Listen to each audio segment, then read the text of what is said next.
Exodo, Kabanata 31.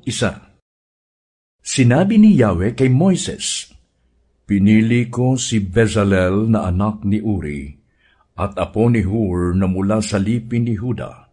Pinuspos ko siya ng aking espiritu, at binigyan ng kakayahan, kahusayan at katalinuhan sa lahat ng gawaing pansining.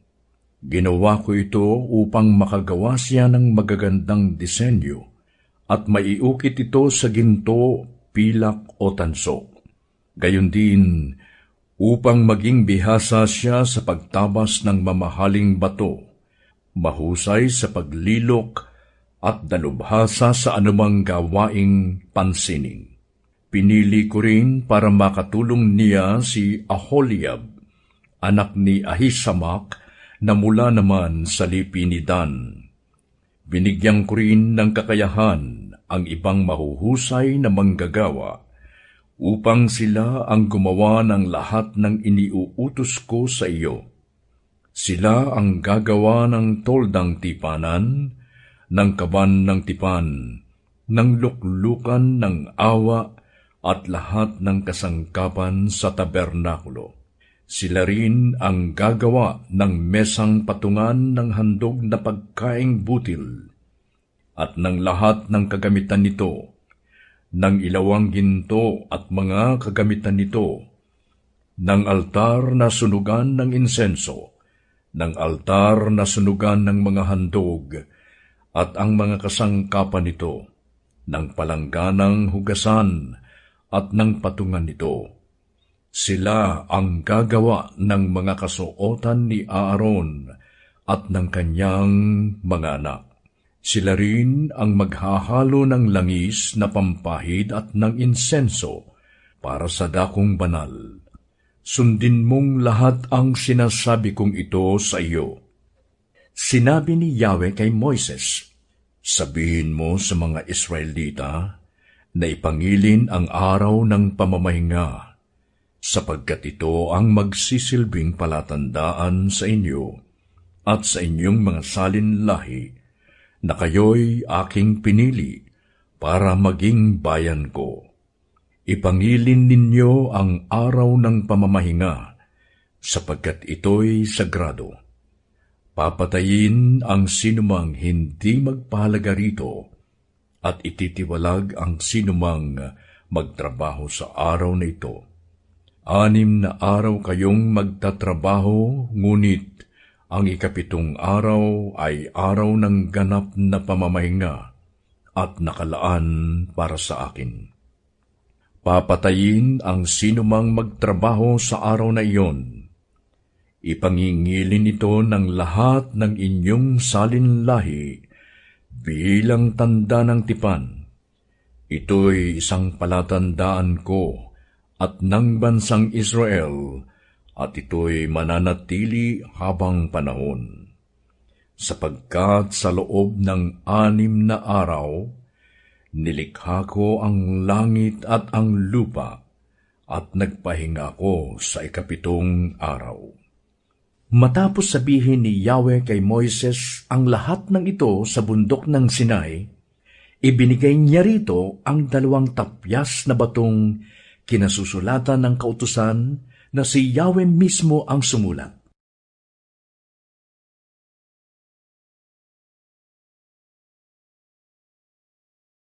Exodo, Kabanata 32. Nang magtagal si Moises sa bundok, ang mga Israelita'y lumapit kay Aaron. Sinabi nila, "Igawa mo kami ng mga Diyos na mangunguna sa amin. Hindi namin alam kung ano na ang nangyari sa Moises na yan, na naglabas sa amin sa Ehipto. Kung gayon, tipunin ninyo ang mga hikaw na ginto ng inyong asawa at mga anak, at dalhin sa akin." Sagot ni Aaron, "Ganoon nga ang kanilang ginawa." Kinuha ni Aaron ang mga hikaw at tinunaw. Ibinuhos niya sa isang hulmahan at ginawang hugis ng guya. Pagkayari, sinabi nila, "Israel, narito ang Diyos mong naglabas sa iyo sa Ehipto."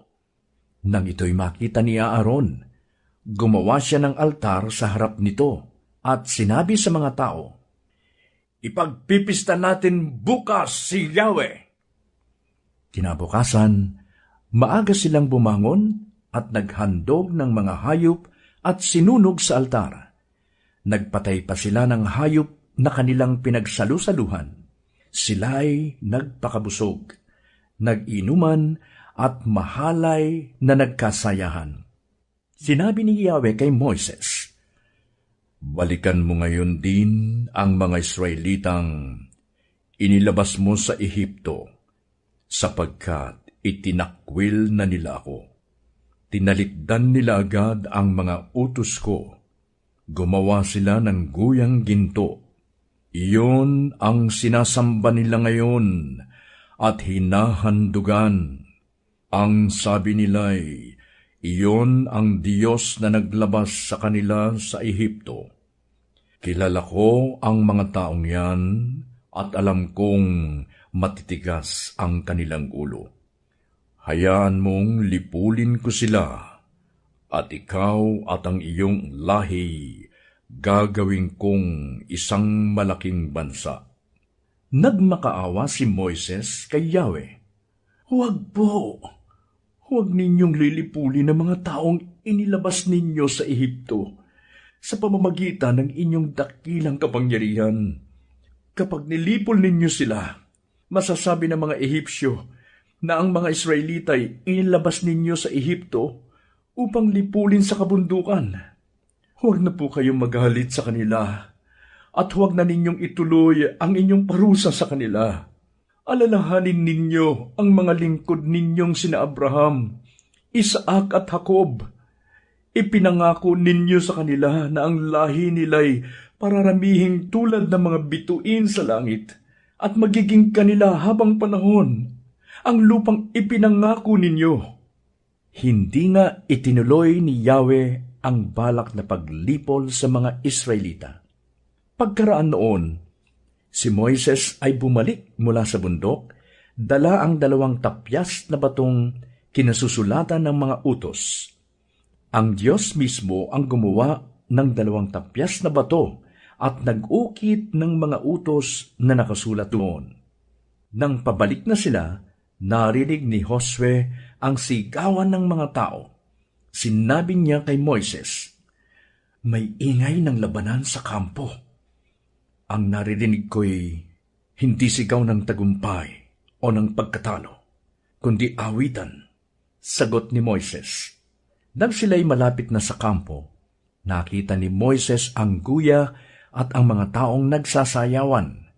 Dahil dito, naggalit siya. Ibinalibag niya sa paanan ng bundok ang mga tapyas na bato at ito'y nadurog. Kinuhan niya ang guya at sinunog.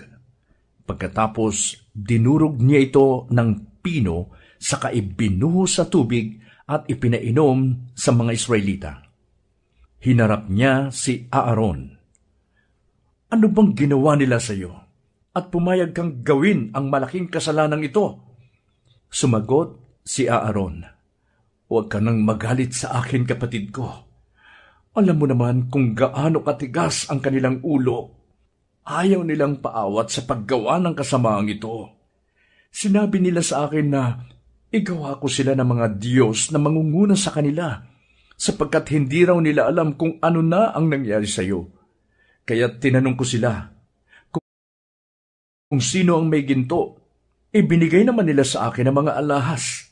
Tinunaw ko sa apoy at lumabas ang guyang yun." Nakita ni Moises na nagkakagulo ang mga tao sapagkat sila'y pinabayaan ni Aaron na sumamba sa Diyos-Diyosan. At naging katawa-tawa sila sa paningin ng mga kaaway na nakapaligid. Kaya tumayo si Moises sa pintuan ng kampo at sumigaw, "Lumapit sa akin ang lahat ng nasa panig ni Yahweh." At lumapit sa kanya ang mga Levita. Sinabi niya sa kanila, "Ipinapasabi ni Yahweh ng Diyos ng Israel, kunin ninyo ang inyong mga tabak, galugarin ninyo ang buong kampo, at patayin ang lahat ng inyong makita, maging kapatid, kaibigan, o sinuman. Sinunod ng mga Levita ang utos ni Moises, at may 3,000 katao ang napatay nila ng araw na iyon. Sinabi ni Moises, "Ngayoy, inilaan ninyo ang inyong mga sarili sa paglilingkod kay Yahweh dahil sa pagkapatay ninyo sa inyong mga anak at mga kapatid. Kaya tatanggapin ninyo ngayon ang kanyang pagpapala." Kinabukasan, sinabi ni Moises sa mga tao, "Napakalaki ng nagawa ninyong kasalanan. Aakyat ako ngayon sa bundok at mananalangin kay Yahweh. Baka sakaling maihingi ko kayo ng tawad." Umakyat nga sa bundok si Moises at nanalangin kay Yahweh. Sinabi niya, "Napakalaking pagkakasala ang nagawa ng mga tao. Gumawa sila ng Diyos-Diyos ang ginto. Ipinapakiusap ko pong patawarin na ninyo sila. Kung hindi ninyo sila mapapatawad, burahin na rin ninyo sa inyong aklat ang aking pangalan." Sumagot si Yahweh, "Kung sino ang nagkasala sa akin, ay siya kong buburahin sa aking aklat. Ngayon, pangunahan mo sila sa lugar na sinabi ko sa iyo, at papatnubayan kayo ng aking anghel. Ngunit darating ang araw na paparusahan ko ang mga Israelita dahil sa kanilang mga kasalanan." At pinadalhan ni Yahweh ng sakit ang mga tao, sapagkat pinagawa nila ng guya si Aaron.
Exodo, Kabanata 34.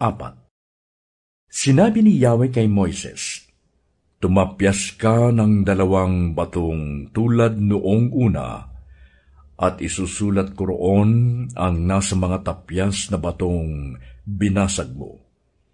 Bukas, gumayak ka ng maaga at magpunta ka sa akin sa taluktok ng bundok ng Sinai. Huwag kang magsasama kahit sino. Walang pupunta isa man sa bundok, at ni isang tupa o baka ay huwag hahayaang manginain doon." Tulad ng sinabi ni Yahweh, si Moises ay tumapyas ng 2 bato at dinala ang mga ito kinaumagahan sa bundok ng Sinai. Si Yahweh ay bumaba sa ulap, tumayo sa tabi ni Moises at binanggit ang kanyang pangalan, Yahweh. Si Yahweh ay nagdaan sa harapan ni Moises at sinabi niya, "Akong si Yahweh ay mahabagin at mapagmahal. Hindi ako madaling magalit. Patuloy kong ipinadarama ang aking pag-ibig at ako'y nananatiling tapat.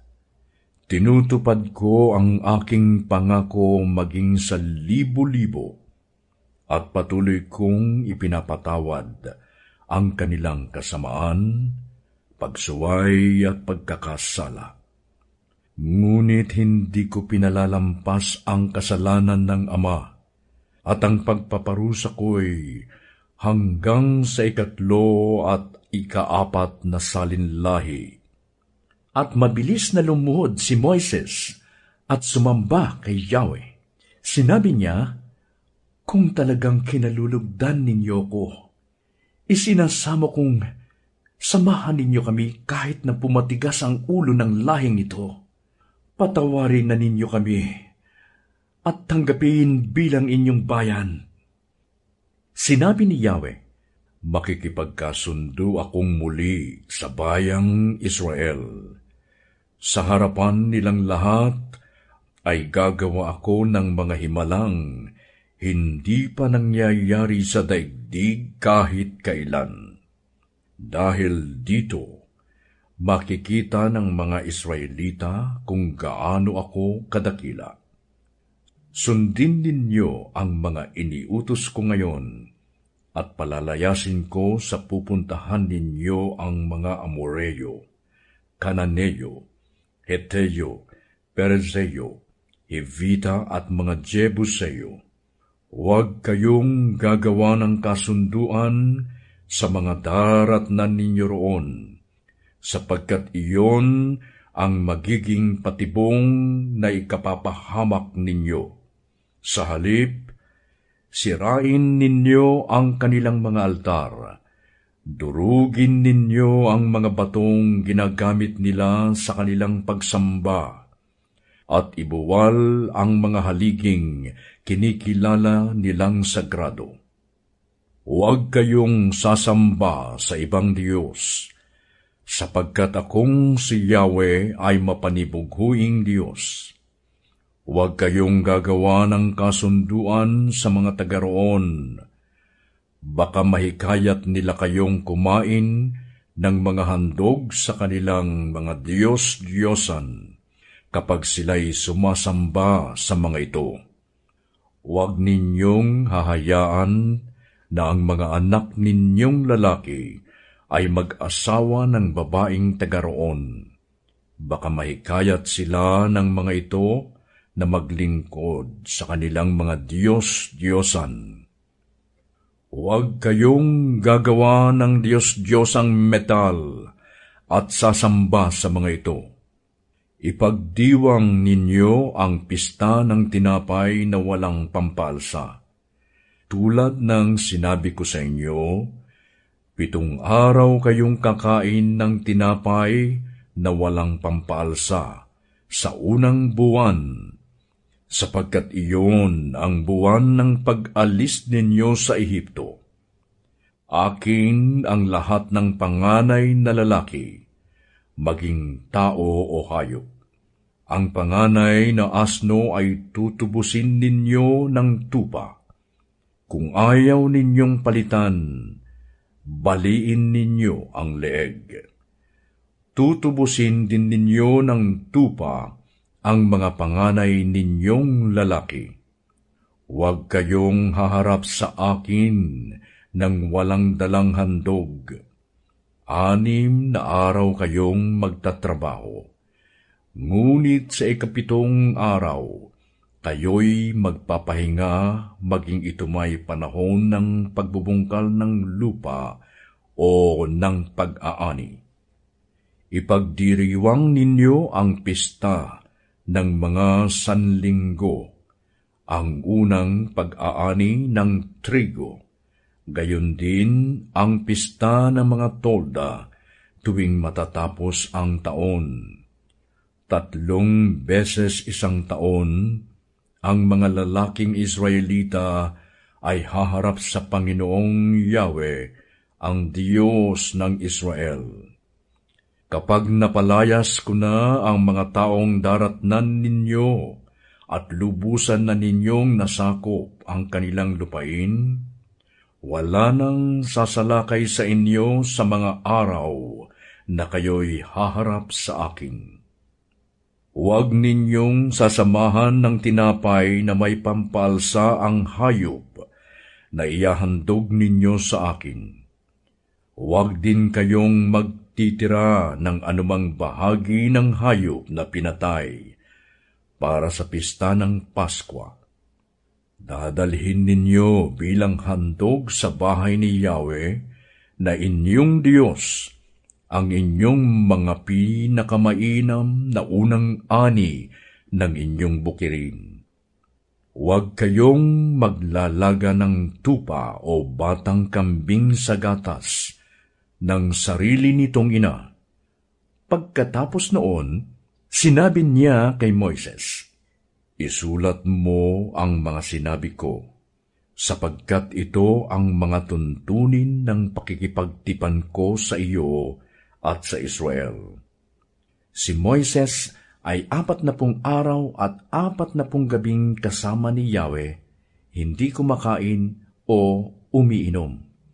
Isinulat ni Yahweh sa mga tapyas na bato ang mga tuntunin ng tipan, ang 10 utos.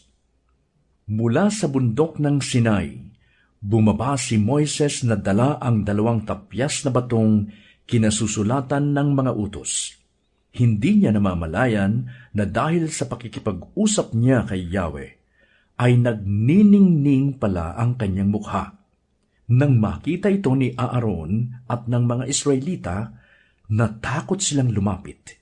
Ngunit tinawag sila ni Moises. Lumapit naman si Aaron at ang mga namumuno sa Israel at sila'y nag-usap. Pagkaraan noon, lumapit kay Moises ang lahat ng Israelita at sinabi niya sa kanila ang mga utos na ibinigay sa kanya ni Yahweh sa bundok ng Sinai. Pagkasabi nito, tinalukbungan ni Moises ang kanyang mukha. Tuwing makikipag-usap at haharap siya sa presensya ni Yahweh, inaalis niya ang takip ng kanyang mukha. Paglabas dito, sinasabi niya sa mga tao kung ano ang iniuutos ni Yahweh. At makikita na naman nila na nagniningning ang kanyang mukha, kaya tatakpan niya muli ito hanggang sa muli niyang pakikipag-usap kay Yahweh. Exodo, Kabanata 35. Tinipon ni Moises ang buong Israel at kanyang sinabi, "Ito ang iniuutos sa inyo ni Yahweh. 6 na araw kayong magtatrabaho, ngunit ang 7 araw ay araw ng pamamahinga na nakalaan sa akin. Papatayin ang sinumang magtrabaho sa araw na iyon. Sa araw ng pamamahinga, huwag kayong magsisindi ng apoy sa lahat ng inyong mga tahanan." Sinabi ni Moises sa mga Israelita, "Ito ang iniuutos ni Yahweh. Maghandog kayo kay Yahweh. Ito ang maaari ninyong ihandog: ginto, pilak at tanso, lanang kulay asul, kulay ube, at kulay pula, Gayon din ang pinong sinulid na lino, at balahibo ng kambing, balat ng lalaking tupa na kinulayan ng pula, mainam na balat, at kahoy na akasya, langis para sa ilawan, pabangong panghalo sa langis na pampahid at sa insenso. Maghahandog din sila ng mga alahas na kornalina at mamahaling alahas na pampalamuti sa ephod at sa pectoral ng pinakapunong pari. Tipunin mo ang lahat ng mahuhusay na manggagawa, at sila ang pagawin ng tabernakulo, ng tolda at ng mga tabing nito, ng mga kawit at ng mga patayo at pahalang na balangkas, ng mga tukod at ng mga patungan nito. Sila rin ang gagawa ng kaban ng tipan at ng mga pasanan nito, gayon din ng luklukan ng awa at ng tabing nito. Sila rin ang gagawa ng mesa, ng mga paa, at lahat ng kagamitan nito, ng lalagyan ng tinapay na iyahandog sa Diyos, ng ilawan, ng mga kagamitan nito, ng mga ilaw at langis para rito. Sila rin ang gagawa ng altar na sunugan ng insenso, pati ang mga pasanan nito, ang langis na pampahid, ang mabangong insenso, at ng kortinang ilalagay sa pintuan ng tabernakulo, ng altar na sunugan ng mga handog, ng parilyang tanso, ng mga pasanan, at ng mga kagamitang kasama ng altar, ng palanggana at ng patungan nito. Sila rin ang gagawa ng mga tabing ng bulwagan, ng mga tukod na pagkakabitan, at ng mga patungan ng tukod, pati ng kortina sa pintuan. Sila rin ang gagawa ng tulos, ng mga lubid na gagamitin sa tabernakulo at sa mga tabing, ng mamahaling kasuotan ng mga pari na gagamitin pagpasok nila sa dakong banal, ng mga damit na gagamitin ni Aaron at ng kanyang mga anak sa kanilang paglilingkod sa akin bilang mga pari. Ang mga Israelita ay nagbalikan na sa kanilang tolda. Lahat ng nais tumulong ay naghandog kay Yahweh ng inaakala nilang magagamit sa paggawa ng toldang tipanan, ng mga kagamitan sa pagsamba, at ng kasuotan ng mga pari. Babae at lalaki ay naghandog. May nagdala ng pulseras, hikaw, singsing, kwintas, at iba pang alahas na ginto. Dinala ng bawat isa ang kanyang alahas na ginto at inihandog kay Yahweh. May naghandog din ng lanang kulay asul, kulay ube at pula, ng telang lino, telang yari sa balahibo ng kambing, pinapulang balat ng tupa at balat ng kambing. Ang iba namay naghandog ng pilak o tansong kagamitan at ng kahoy na akasya para sa tabernakulo. Ang mga babae namang marunong sa pagsisinulid ay gumawa ng sinulid na lanang asul, kulay ube at pula, gayon din ng pinong lino, at ito ang kanilang ipinagkaloob. May gumawa rin ng sinulid mula sa balahibo ng kambing. Ang mga pinuno ay naghandog ng kornalina, mga alahas na ipapalamuti sa ephod at sa pectoral ng pinakapunong pari. May nagdala naman ng langis para sa ilawan, ng pabangong ihalo sa langis na pantalaga at sa insenso. Lahat ng Israelita, lalaki at babae na handang tumulong ay nagdala ng handog kay Yahweh para sa ipinagagawa niya kay Moises. Sinabi ni Moises sa mga Israelita, "Pinili ni Yahweh si Bezalel na anak ni Uri at apo ni Hur, buhat sa lipin ni Huda. Siya'y pinuspos niya ng Espiritu ng Diyos at binigyan ng kakayahan, kahusayan at katalinuhan sa lahat ng gawaing pansining. Ginawa niya ito upang makagawa siya ng magagandang disenyo at maiukit ito sa ginto, pilak o tanso. Gayon din, upang maging bihasa siya sa pagtabas ng mamahaling bato, mahusay sa paglilok at dalubhasa sa anumang gawaing pansining. Siya at si Aholiab, anak ni Ahisamak, na mula sa lipi ni Dan ay binigyan ni Yahweh ng kakayahan para maituro nila sa iba ang kanilang nalalaman. Sila'y binigyan niya ng pambihirang kakayahang gumawa ng gawain ng mga dalubhasang mag-uukit, taga-disenyo, pangkaraniwang manghahabi at ng mga habi ng lanang asul, kulay ube at pula at ng pinong lino. Kaya nilang gawin ang anumang uri ng gawain